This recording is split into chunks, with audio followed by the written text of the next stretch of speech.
जब मैं 6 महीने का था तो मेरे पिताजी का एक्सपायर हो जाता है, देहांत। 6 क्लास में था और मेरे भाई साहब 10वीं क्लास में था, तो दुर्भाग्य से मेरी माताजी का भी देहांत हो जाता है। उसके बाद में मेरी स्कूल है वो छूट जाती है और हम लोग दोनों भाई जो लोहो की मिल होती है जहाँ पे मजदूर काम करते हैं गुजरात, वहाँ चले जाते हैं और वहाँ 2 साल तक हम लोगों ने वर्दी होती है ना, तो ये सबसे अच्छा गहना है। मेरी जानकारी के लिए भी सीआरपीएफ, बीएसएफ और जैसे एसपीजी में आप हैं, तो ये अलग अलग बहुत टफ होता है। और जब हम बाई रोड निकले तो सर जैसे पुल को क्रॉस किया था तो वहां पे एक साइड से भीड़ आ गई। हमने क्या किया, टारगेट को थोड़ा दिशा दिया और चेंज कर लिया, लेकिन वहां कोई ऐसा खतरा नहीं था। मैं आपको बता देता हूं, हमारे प्रधानमंत्री को छू भी नहीं सकते थे।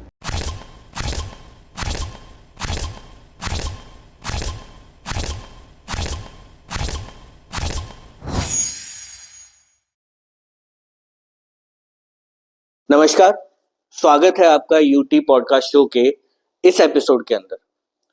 कहते हैं कि सेना में जाना वैसे ही मुश्किल होता है, पर अगर जीवन कठिनाइयों भरा हो और फिर आप सेना की राह को चुने तो वो कहानी और रोमांचक हो जाती है। इसीलिए मुझे जयपुर से ये कहानी खींचकर लाई है बीकानेर के निकट श्री डूंगरगढ़। आज जो हमारे गेस्ट हैं वो एसपीजी के स्पेशल कमांडो हैं, प्रधानमंत्री की सुरक्षा की टीम के अंदर हैं। रामकिशन जी साहू आज हमारे साथ हैं, तो आज उनसे हम चर्चा करते हैं आर्मी को लेकर, उनके जीवन में आए उतार चढ़ावों को लेकर। स्वागत है सर आपका। नमस्कार। सबसे पहले तो मैं उदय जी तिवाड़ी का कमांडो डिफेंस एकेडमी और बीकानेर की धरती पे हार्दिक स्वागत और अभिनंदन करता हूँ। धन्यवाद सर। जब भी हम आर्मी के बारे में सोचते हैं तो सबसे पहला सवाल तो मूलतः आप कहाँ से हैं, क्योंकि आपने यहाँ किया तो ये मूलतः आप डूंगरगढ़ से ही हैं या कहाँ से, आप गांव कहाँ अपना? सर मेरा डूंगरगढ़ के पास में गांव पड़ता है लाछड़ सर, जो रतनगढ़ तहसील में आता है और चूरू डिस्ट्रिक्ट में आता है। मैं वहाँ से ही विलोम करता हूँ, लेकिन जब मैं 6 महीने का था तो मेरे पिताजी का एक्सपायर हो जाता है, देहांत हो जाता है। तो मेरी माताजी, मेरा कित्ता सर है ननियाल, वहाँ लेके आ जाती है और हम लोग 2 भाई हैं और माताजी हम लोगों का यहाँ कित्ता सर में पालन पोषण करती है। और उसके बाद में जो मैं 6 क्लास में था और मेरे भाई साहब 10वीं क्लास में था, तो दुर्भाग्य से मेरी माताजी का भी देहांत हो जाता है।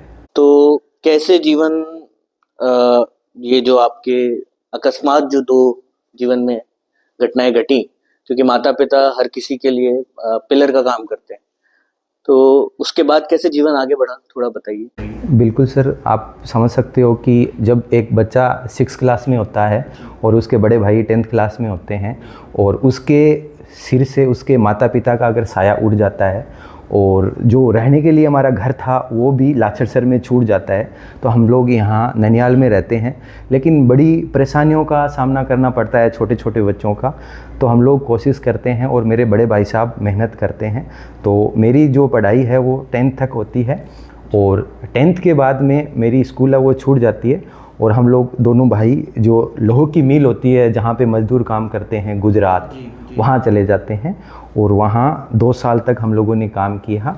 और फिर जो मेरे बड़े भाई साहब है वो मेरा सपोर्ट करते हैं और उनके कारण फिर मेरा ये होता है कि इस कंडीशन में तो काम चलेगा नहीं, कहीं ना कहीं कुछ अलग करना पड़ेगा। तो फिर मेरे मन में एक वर्दी का, जो आपके सामने पहन के बैठा हूँ, उसका मुझे ऐसा था कि यार ये तो एक बार पहननी है। तो फिर मैं वहाँ गुजरात से ही जो आर्मी की भर्ती है उसको देखना स्टार्ट करता हूँ और पहली भर्ती थी मेरी गंगानगर में। उस भर्ती में मेरा फाइनल सिलेक्शन नहीं हो पाता है और प्रॉपर 2010 फर्स्ट में मेरा सीआरपीएफ के अंदर ज्वाइनिंग होता है और मैं वर्दी मिल जाती है। इस वर्दी का तो रुतबा ही अलग है। कैसा लगता है जब इस वर्दी को पहनते हैं? बड़ा अलग ही प्राउड फील होता है सर कि ये वर्दी होती है ना, तो ये सबसे अच्छा गहना है और जब इसको पहन के चलते हैं ना तो अपने आप को ऐसी फीलिंग आती है कि सर इससे तो चाहे कुछ भी हो। जब हम बचपन में लोहे की मिल में काम करते थे ऐसे सोचते थे कि आज ये वर्दी पहना दे और चाहे कल पाकिस्तान भेज दे या कहीं भेज दे, चाहे हमें शहीद का दर्जा दे दे, लेकिन बड़ा अच्छा लगता है। आप खुद भी आर्मी में आए और अभी आप और बच्चों को भी मोटिवेट कर रहे हैं, उन्हें ट्रेनिंग भी दे रहे हैं, बिल्कुल सर, आपको पता है सर, आपको पता ही है कि एक छोटे बच्चे के माता पिता एक्सपायर हो जाते हैं और वो उस कंडीशन से निकलता है कि जब 6 क्लास में या 10th क्लास में फिर लोहे की मिल जहाँ काम करके वहाँ हम लोग अपनी एक इस वर्दी की शुरुआत करते हैं। तो मेरे मन में जब जो इंसान गरीबी देखता है, जो इंसान भूखा सोता है, जो इंसान बिना बिस्तर के स्कूल में सोता है या रोड पे सोता है, उनके मन में सबसे पहले यही ख्याल आता है कि अगर मैं सक्सेस हो जाऊँगा तो मेरे जैसे जो बच्चे हैं उनकी मैं पहला ये टारगेट रहता है कि मदद करूँगा। तो मेरी 2010 में नौकरी लगती है और नौकरी लगने के तुरंत बाद मैं यहाँ एक एनजीओ का जो निर्माण होता है, गरीब सेवा संस्थान करके हमारा एनजीओ का होता है, और उस एनजीओ से हम लोग 100 परिवारों को अभी वर्तमान में राशन दे रहे हैं। और एक एम्बुलेंस है जो हमारे कमांडो डिफेंस एकेडमी में यहीं रहती है और एक्सीडेंट होने पे वो निःशुल्क जाती है। उसके बाद में फिर कहीं ना कहीं मेरा ऐसा आता है कि जब मैं आपको बता देता हूँ कि जब मैं पहले ज्वाइन किया था तो मुझे छत्तीसगढ़ में जो कोबरा कमांडो में सिलेक्शन होता है। क्या होते हैं cobra commando? Cobra commando sir CRPF की अलग से 10 बटालियन है और वो जंगल वॉरियर्स के लिए बनाई जाती है, यानी नक्सलवाद से लड़ने के लिए स्पेशल फोर्स है। अच्छा। कोबरा कमांडो वो जंगल में ही रहती है और पूरी लड़ाई जंगल में ही करती है और अपना 7 दिन का 10 दिन का पूरा जो सामान है वो कंधे पे लेके चलती है। उसके लिए कोई मकान नहीं है, जंगल में रहना, जंगल में खाने का सिस्टम रहता है उसका। अच्छा। तो वहाँ मैंने सर 4 साल सेवा करने का मौका मिला है और वहाँ पे बहुत सारे जगदलपुर की हम बात करते हैं, छत्तीसगढ़ के दंतेवाड़ा, जो अपना 2010 के आसपास में एक इंसिडेंट होता है हमारी 2nd बटालियन का, और हमारे उसमें 62 बटालियन के 76 जवान शहीद होते हैं और उसमें हमारी भी बटालियन थी सर। अब अपन बात करते हैं कि जब आपकी जो कमांडो डिफेंस एकेडमी है, इसमें आप अपने जो स्टूडेंट्स हैं उनको देखते हैं, तो आपको क्या लगता है कि इनमें क्या बदलाव लाया जा सकता है? इस मतलब एकेडमी में जब आए और अब जो ट्रेनिंग उनको मिल रही है, तो एक बदलाव नजर आता है आपको कि कितना बदलाव उनमें आया है और वो आर्मी के लिए कितना तैयार हो रहे हैं? बिल्कुल सर, जब हमारा टारगेट रहता है, मैं आपको थोड़ा सा बता देता हूँ, बैक लेके जाता हूँ कि मैंने जब ये गरीब सेवा संस्थान शुरू की थी तो मैं ये टारगेट था कि लोगों की मदद करेंगे।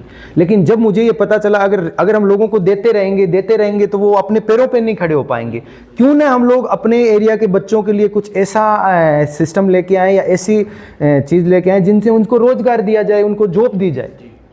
तो संस्था के साथ साथ मैंने ये सोचा है कि क्यों ना हम एक ऐसी कमांडो डिफेंस एकेडमी का निर्माण किया जाए जहां बच्चों यहाँ आएंगे और उन बच्चों को तैयार करें, और हमारे जैसे हर साल हम कम से कम सैकड़ों फौजी तैयार करना चाहते हैं। उस उद्देश्य से ये कमांडो डिफेंस एकेडमी की शुरुआत हुई थी और अभी सर इनको 2 साल हुआ है और 2 साल के अंदर कम से कम 42 के आसपास जो यहाँ से फौजी बन गए हैं और बड़ा अच्छा यहाँ हमें रिजल्ट मिला है। और रिजल्ट मिलने के सबसे बड़ा कारण है जो हमारा यहाँ का स्टाफ है, बड़ी मेहनत करता है। सबसे पहले तो हमारा यह है कि हम यहाँ पे बच्चे को मोबाइल अलाउ नहीं है। अच्छा, मोबाइल अलाउ नहीं है, छुट्टी बिल्कुल नहीं है, और वही हम सुबह बच्चों को 4 बजे उठाते हैं और जो एक फौज में होता है वही पूरा रूटीन फॉलो करते हैं। तो बहुत ही अच्छा रिजल्ट मिल रहा है सर। मैं बहुत कम समझता हूँ आर्मी के बारे में, तो मेरी जानकारी के लिए भी सीआरपीएफ, बीएसएफ और जैसे एसपीजी में आप हैं, तो ये अलग अलग कैसे हैं और इनमें क्या अलग है, थोड़ा सा वो आप थोड़ा समझाइए हमारे व्यूअर्स के लिए भी और जो बच्चे तैयारी करना चाहते हैं, जो आपको सुनेंगे उनके लिए भी, कि क्या अलग है इन तीनों में। हाँ बिल्कुल सर, अलग है। और वो आपने बहुत अच्छा सवाल किया सर, बहुत सारे लोगों को पता नहीं है, सब लोग इसी को फोर्स मानते हैं, फौज मानते हैं। मैं आपको बता देता हूँ सर, जो अपनी भारत के अंदर जो सबसे अंदर आर्मी है, थल सेना है, नेवी है और वायु सेना है। ये अपने जो सेना है, जो अपना आर्मी है वो मेन सेना है। उसके बाद में हम कहीं बात करते हैं कि देश के अंदर जो आंतरिक सुरक्षा है उसको लेके हमारे देश में 6 पैरामिलिट्री है। अच्छा। हाँ, ये अपनी CRPF, BSF, ITBP, Assam rifle, ये जो 6 पैरामिलिट्री है, ये अर्धसैनिक बल इसको बोलते हैं। अच्छा। ये आंतरिक सुरक्षा के लिए बनाई गई है। आर्मी का और नेवी एयरफोर्स का जो काम होता है बाहरी देशों से लड़ाई लड़ना। उदाहरण के लिए हम बात कर रहे हैं कि जैसे जम्मू कश्मीर है या हम बात कर रहे हैं छत्तीसगढ़ है, तो छत्तीसगढ़ में हम लोग अपने लोगों से लड़ने के लिए हम आर्मी नहीं भेज सकते। किसी नेता या वीआईपी की सुरक्षा के लिए हम लोग सर आर्मी नहीं लगा सकते। तो यहाँ आर्मी सिर्फ हमारे यहाँ देश में अगर किसी की सुरक्षा करती है वो सिर्फ राष्ट्रपति की सुरक्षा करती है। अच्छा। हाँ, राष्ट्रपति को अपने देश में आर्मी लागू है। उससे नीचे हम बात करते हैं, चाहे अपने प्रधानमंत्री हो, चाहे अपने केंद्रीय मंत्री हो या कोई मुख्यमंत्री हो, तो उनको सब अपनी पैरामिलिट्री के जो जवान होते हैं, वो सबसे जो टॉप में हम बात करते हैं प्रधानमंत्री की। तो प्रधानमंत्री की सुरक्षा के लिए एसपीजी का निर्माण किया गया है, स्पेशल प्रोटेक्शन ग्रुप का, जो जिसको बोलते हैं वीवीआईपी, इंडिया की टॉप सिक्योरिटी एसपीजी में। और एसपीजी में जो बच्चे जाना चाहते हैं उनको मैं बता दूं, 6 पैरामिलिट्री अपने देश की, इनमें से सिलेक्शन होता है चुने हुए जवानों का।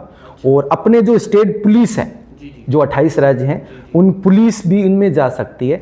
तो आप जाना चाहते हो, जैसे मैं गया था सीआरपीएफ से, तो मेरी सीआरपीएफ में उस समय 35 बटालियन थी श्रीनगर, तो हमारी बटालियन में एक ही सिपाही जा सकता है। तो सबसे पहले तो आपको अपनी बटालियन के जो 1000 जवान हैं उसके साथ में कंपटीशन होगा, और वहाँ पे आप अगर फर्स्ट आओगे तो आप एसपीजी के लिए जाओगे। अब मेरा एसपीजी में सिलेक्शन होने के बाद में मेरे को दिल्ली बुला लेते हैं, और दिल्ली में फिर सबसे बड़ा एक टेस्ट होता है, उसको बोलता है साइको टेस्ट। पूरे आपके शरीर का टेस्ट लिया जाता है कि आप कैसे काम कर रहे हो, हाथ पैर नाक कान पूरों का साइको टेस्ट होता है। और उसके बाद में उसका होता है वेरिफिकेशन, जो सबसे टफ होता है। यानी मेरे 7 रिलेशन है, मेरे भाई, मेरी बहन, मेरे जीजा, मेरे माता पिता, मेरे साडू, मेरे साला, मेरे ससुर, मेरी सास, इस पे किसी पे कोई केस नहीं होना चाहिए। अच्छा। और कोई राजनीति में नहीं होना चाहिए। अच्छा। मेरे रिश्तेदारों में भी अगर कोई राजनीति में है तो मैं एसपीजी में नहीं जा सकता। ये इतनी, हाँ बिल्कुल हाँ बिल्कुल सर।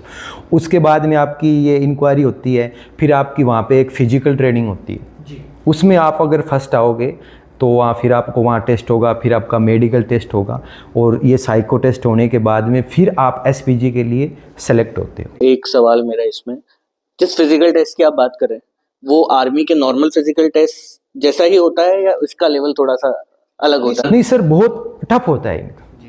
इसका लेवल ऐसा होता है कि सर, जैसे हम बात करते हैं, जैसे मैं सीआरपीएफ से गया था, सीआरपीएफ में क्या होता है सर, अलग सिस्टम होता है। भी हमारे वहाँ भाग दौड़ का काम है, लड़ाई लड़ने का काम है। लेकिन अगर हम बात करें एसपीजी की, तो एसपीजी में माइंड चाहिए कि आपको क्या निर्णय लेना है। जैसे अभी मेरी ड्यूटी है प्रधानमंत्री ऑफिस में, और आज कैबिनेट मीटिंग है, तो वहाँ पे अपने जो अपने देश के जो केंद्रीय मंत्री है, गृह मंत्री है, जितने भी मंत्री वगैरह आएंगे, तो मेरी वहाँ पे ड्यूटी है, तो मैं उनको चेक करूंगा। लेकिन चेक करने के साथ साथ सर, उनका भी एक जो सिस्टम है प्रोटोकॉल के अंदर, मैं उनको चेक करना पड़ेगा। तो बड़ी टफ ट्रेनिंग होती है सर इसकी, कि आप अमित शाह जी आएंगे तो उनको चेक कैसे करना है, उसका मान सम्मान है, उसकी गाड़ी को कैसे चेक करना है, कहाँ तक जाना है। आप एसपीजी में भी मैं बता देता हूँ कि 3 डिपार्टमेंट है, एक सीपीटी है, एक एसआईयू है, और एक एचपीटी है। आपकी ड्यूटी का कोई एक्सपीरियंस एसपीजी में कोई ऐसा मौका आया हो कि जो आप अभी बता रहे हैं कि उस तुरंत डिसीजन लेना पड़ा हो कि लेना पड़ेगा डिसीजन क्योंकि प्रधानमंत्री की सुरक्षा का मामला है, तो ऐसा कोई वाकया हमारे साथ साझा कर सकते हो आप?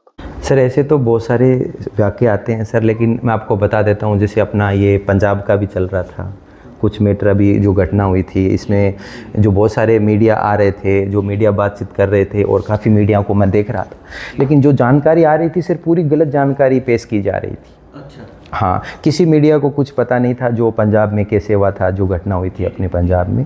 उसमें ये होता है सर, कहीं पे भी अगर हमारा मूवमेंट होता है या अपना एसपीजी का मूवमेंट होता है, तो उसमें सर रूट पहले से ही 2 रूट रहते हैं। एक ऐसे प्राइमरी टैक्स होता है, एक सेकेंडरी टैक्स होता है। तो हम लोग कहीं पे भी ड्यूटी लगती है तो उसके लिए बहुत सारे, जैसे हम लोग पंजाब में रैली है तो उसका 1 महीने पहले ही सर हमारे पास नियम आ जाता है कि वहाँ पे रैली है, तो वहाँ पे आईबी वगैरह जाएगी, अपनी पहले सीआईडी वगैरह जाएगी, चेक करेगी, फिर उस रूट को हम फॉलो करते हैं।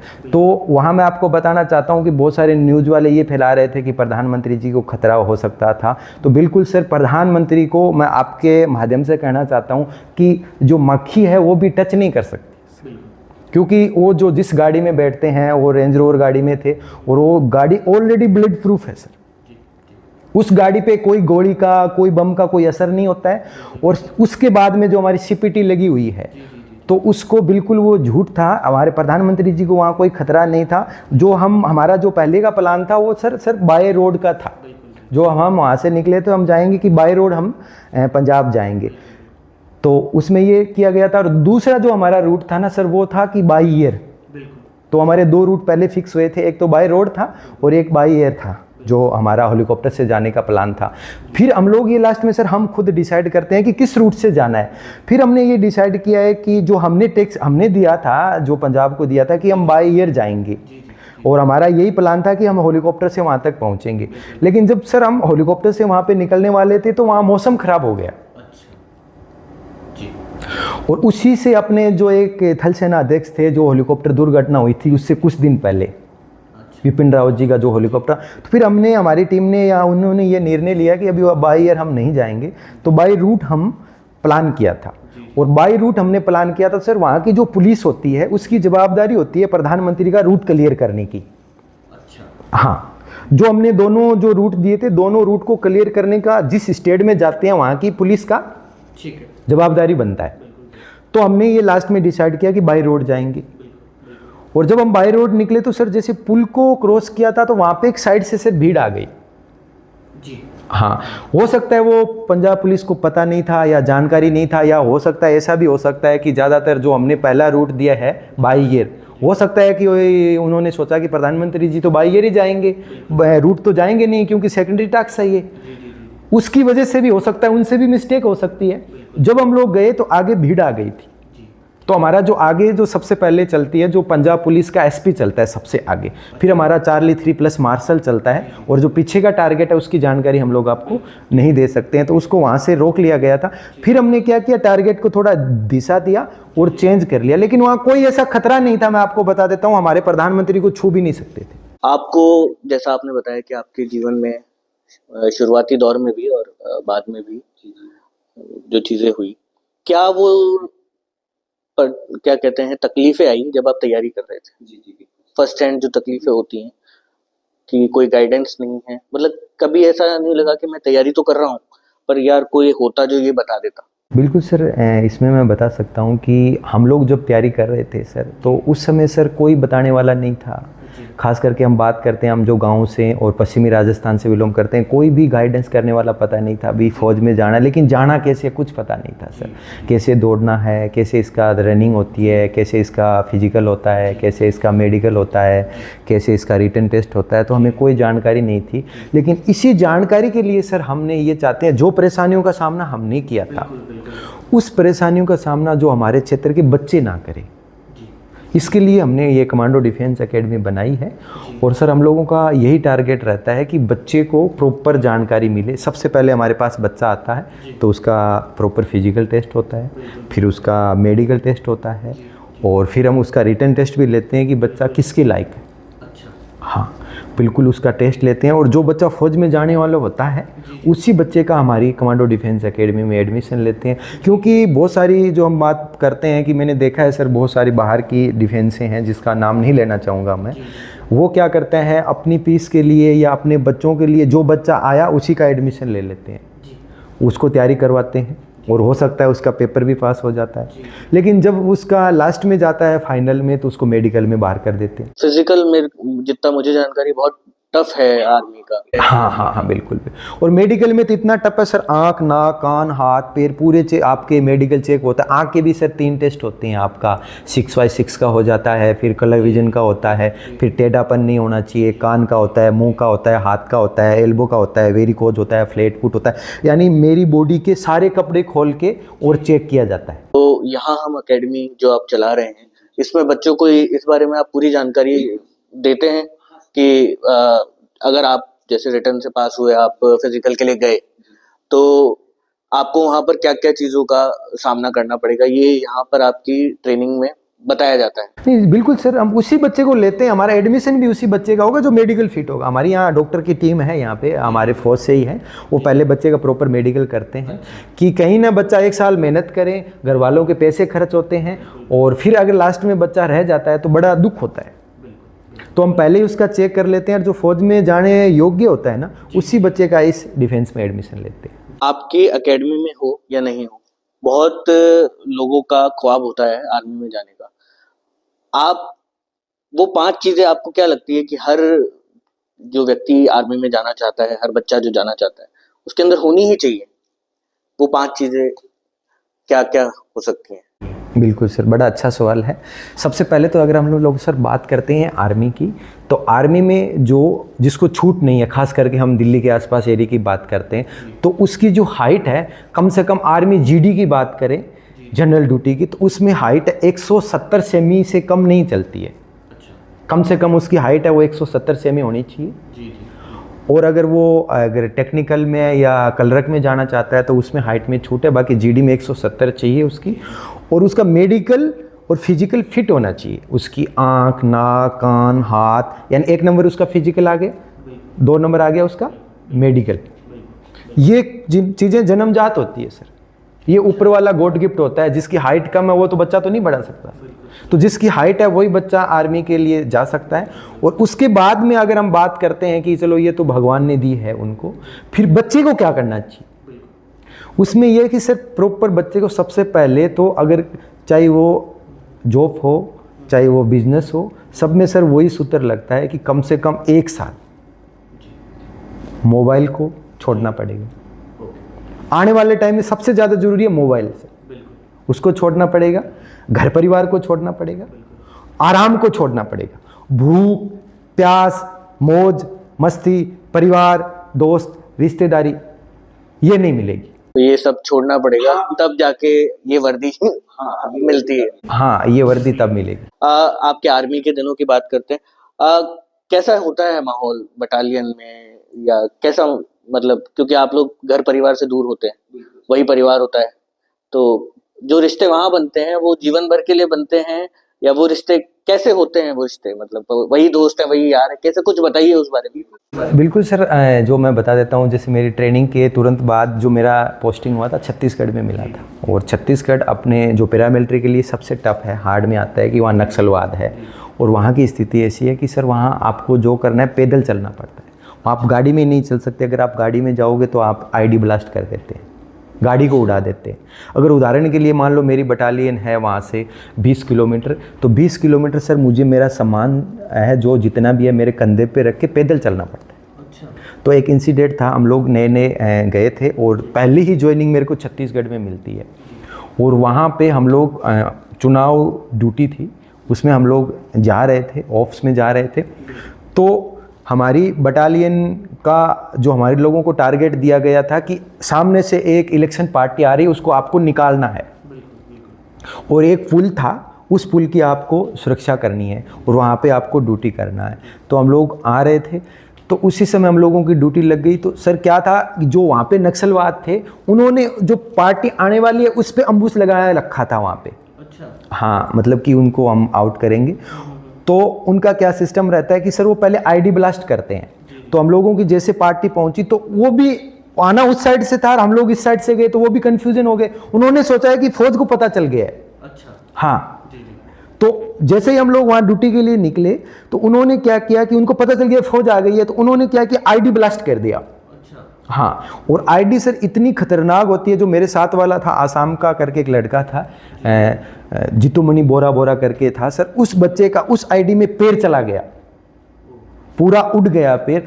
और सर 1 मिनट के लिए हम लोगों का नॉर्थ गुम हो गया, हमें पता ही नहीं है कि हम उस आईडी का इतना खतरनाक आवाज था सर कि हम लोगों को पता ही नहीं है कि क्या हुआ। उसी के साथ में वो अटैक करते हैं साथ में। अच्छा। हाँ, और फिर उन्होंने अटैक किया तो मेरे आगे वाले, मेरे से आगे जो चल रहे थे उस सेक्शन पे, उसको उसके हाथ पे गोली लगी। अच्छा। हाँ, तो वो राइफल उसके इंसास थी, उसने कोक करने की कोशिश की लेकिन कोक नहीं हुई और वो गिर गई। तो फिर मेरे पास यूबीजीएल बोलता है कि 47 में लगता है यूबीजीएल था। तो हम लोगों को सर फिर मेरे पे फायर आया, तो सर मौका नहीं मिला, हम लोग कैसे ही पलटी मार के एक नाला था वहाँ पहुँच गए। अच्छा। हाँ, और कम से कम सर वो 20 मिनट तक हम लोगों पे फायरिंग होती रही। और फिर हम लोगों ने सर धीरे धीरे संभलना शुरू किया और जब हमने फिर फायरिंग स्टार्ट की तो नक्सली भाग गए और उसमें हम लोगों के कम से कम सर 8 साथी है वो शहीद हो गए थे और 9 नक्सली के आसपास उसमें हम लोगों को शहीद हुए थे। तो सर फौज में जो बचाने वाला होता है वो साथी होता है। वहाँ पे वो छोड़ के मैं यही कहना चाहता हूँ कि फौज ही एक ऐसा है, डिपार्टमेंट है कि जहाँ आपका साथी आपको बचाने के लिए अपनी जान जोखिम में डालता है। और हम लोग गए थे सर क्रोलिंग करके और जो हमारे साथी थे उनको वहाँ से फिर निकाल के लाए थे। जो आपकी डिफेंस एकेडमी है, कैसा रहता है इसका दिन, स्केड्यूल की बात करें? अच्छा, दिनचर्या क्या रहती है? दिनचर्या में सर हम लोग क्या वही जो रूटीन है हमारे फोर्स का वो फॉलो करते हैं। तो सबसे पहले हम लोग क्या करते हैं, बच्चों को 4 बजे उठाते हैं सर, और 4 बजे उठा के 4 से 4:30 बजे के बीच में बच्चों का फ्रेश होने का टाइम रहता है, और 4:30 से लेके 5:30 बजे तक बच्चों का ग्राउंड लगता है, बच्चों की रनिंग वगैरह होती है। और रनिंग करने के बाद 5:30 से लेके और फिर हम लोगों को 6:30 तक 1 घंटा बच्चे का अपना नहाना धोना कोलगेट वगैरह करते हैं, और 6:30 से लेके 7 बजे तक बच्चों का नाश्ते का रहता है, और 8 बजे से हमारी क्लासेस शुरू हो जाती है। और जो क्लासें डिजिटल बोर्ड पे लगती है, और जो हमारा स्टाफ है पूरा स्टाफ हमारा सिक्कर से, जयपुर से, यूपी से बाहर का स्टाफ है, और 8 से लेके हमारी 1 बजे तक क्लासें लगती है रिटर्न की। हाँ रिटर्न की, हाँ क्योंकि फिजिकल सुबह हो गए, फिर रिटर्न की क्लासें लगती है, फिर 1 बजे बच्चों को छोड़ते हैं, बच्चा खाना वगैरह खाते हैं अपना, और 3 बजे तक रेस्ट करते हैं। 3 बजे फिर दोबारा क्लासें लगती है। जो पहले क्लासें लगी है जिन बच्चों को समझ में नहीं आया है वो उसको बोलते हैं डाउट क्लास। हाँ तो वो 4:30-5 बजे तक क्लासें लगती है, और 5 से लेके फिर हमारा क्या होता है सर, प्रतिदिन एक ऑनलाइन टेस्ट होता है बच्चे का, जो सेम आगे होना है ना वही हम लोग ऑनलाइन टेस्ट होता है। और 6 बजे के आसपास बच्चों को छोड़ते हैं। 6 से लेके 7 बजे तक बच्चों का 1 घंटा गेम वगैरह, वॉलीबॉल, क्रिकेट जो भी खेलते हैं, और 7 बजे के आसपास फिर बच्चों को छोड़ते हैं। 7 से 8 बजे के बीच में बच्चों का खाना रहता है, और 8 से लेके 10 बजे तक बच्चों को फिर सेल्फ स्टडी करवाते हैं। 10 बजे छोड़ देते हैं, अपने बच्चे सो जाते हैं और सुबह के लिए तैयार हो जाते हैं। तो उनकी अकोमोडेशन, रहने की व्यवस्था भी यहीं पर है? हाँ सर, हमारा जो कैंपस है आपको बता दूं 15 बीघा में बना हुआ है सर। अच्छा। हाँ, यहाँ रहने की, खाने की, दौड़ने की, यहाँ पानी की, मतलब पूरी व्यवस्था यहाँ पे है। लड़कियों के लिए अलग से लड़कियों का हॉस्टल है, और स्कूल के जो हमारे पास फाउंडेशन के बच्चे आते हैं 11वीं 12वीं का, उनका अलग फाउंडेशन का बैच है, रहने के लिए भी यहाँ है। और हमारे जो स्टाफ है, सबसे हमारे पास अच्छी बात यह है कि यहाँ का जो स्टाफ है ना 24 घंटा यहीं रहता है। अगर बच्चे को डाउट है कि रात को 11 बजे भी मुझे क्वेश्चन करना है तो टीचर के पास जा सकता है और वो क्वेश्चन पूछ सकता है। आपके जो ये संस्था है इसके मार्गदर्शक, मैंने आपकी फेसबुक की पोस्ट देखी थी, वो पधारे थे, तो इतने सीनियर अफसर आपके मार्गदर्शक हैं, तो क्या अभी स्थिति क्या है आपकी संस्था में? सिलेक्शन की क्या स्थिति है? बच्चे कितने अभी तक सेलेक्ट हो गए हैं, और अभी क्या प्रोसेस में कितने हैं? क्या स्थिति है, एक बार बताइए थोड़ा सा। बिल्कुल सर, इस कमांडो डिफेंस एकेडमी पे अगर सबसे बड़ा किसी का आशीर्वाद है या मार्गदर्शन है वो है हमारे बीएसएफ के जो आईजी साहब है श्री पुष्पेंद्र सिंह जी। वो कम से कम यहाँ सर 10-12 बार पधार चुके हैं, और लगभग 2-3 महीने में इनका एक टूर रहता है। और जो बाहर अपने पेड़ लगे हुए हैं वो उन्होंने अपने हाथों से लगाए हुए हैं पुष्पेंद्र जी ने। और बात करते हैं हम रिजल्ट की, तो कमांडो डिफेंस एकेडमी ने समथिंग 2 साल के अंदर 42 सिलेक्शन दिए हैं। पीछे जो एसएससी का अभी हमारा रिजल्ट गया है, आप देख सकते हो सामने जो ये लगा हुआ है, 22 में से 14 बच्चों का एसएससी जीडी का सिलेक्शन दिया है। और राजस्थान के अंदर 1 नंबर टॉप संस्था रही है, क्योंकि 22 बच्चे थे हमारे पास और 22 में से 14 बच्चों का सिलेक्शन दिया है। वो भी मेरिट सर, अभी इस बार जो मेरिट रही थी 160 में से जो मेरिट है वो 150 के आसपास मेरिट रही थी। और अभी बात करते हैं जो तुरंत अभी जो आर्मी का जो हमारा हुआ है, झुंझुनू वालों की भर्ती हुई है, उसमें सर हमारे कमांडो डिफेंस एकेडमी के समथिंग 40 बच्चे मेडिकल, फिजिकल और रिटर्न फिट है। और उम्मीद है कि कम से कम 35+ बच्चों का फाइनल सिलेक्शन होगा। आपको बहुत बहुत शुभकामनाएं उसके लिए। आपसे मिलकर बहुत अच्छा लगा, और मेरी शुभकामनाएं ये रहेंगी कि ज़्यादा से ज़्यादा फौजी आपकी इस एकेडमी से निकलें, नाम रोशन करें राजस्थान का भी और आपकी एकेडमी का भी। और कभी और फिर बैठेंगे आपके साथ में, और नए जब किस्से आपके पास होंगे तब उस पर भी चर्चा करेंगे। बिल्कुल सर, बहुत अच्छा लगा है। आज पहली बार देख रहा हूँ कि हमारे राजस्थान के अंदर ऐसे भी हमारे जो उदय जी तिवारी जैसे हैं कि फौज के बारे में सुनना या लोगों को दिखाने के लिए इंटरेस्ट रखते हैं। तो मैं आपका बहुत बड़ा आभारी हूँ कि आप जयपुर से चल के यहाँ बीकानेर आए, और यहाँ पे आपने बड़ी अच्छी चर्चा हुई है। जो हो सकता है ये वीडियो अगर हमारे जो युवा साथी देखेंगे, हो सकता है उनके काम में आए और हमारे जैसे जो परेशानियाँ देखी उनको ना देखनी पड़े। तो एक बार पुनः मैं उदय जी तिवारी का और आपकी पूरी टीम का कमांडो डिफेंस एकेडमी की तरफ से बहुत बहुत बधाई देता हूँ कि आप यहाँ पधारे। जय हिंद, वंदे मातरम।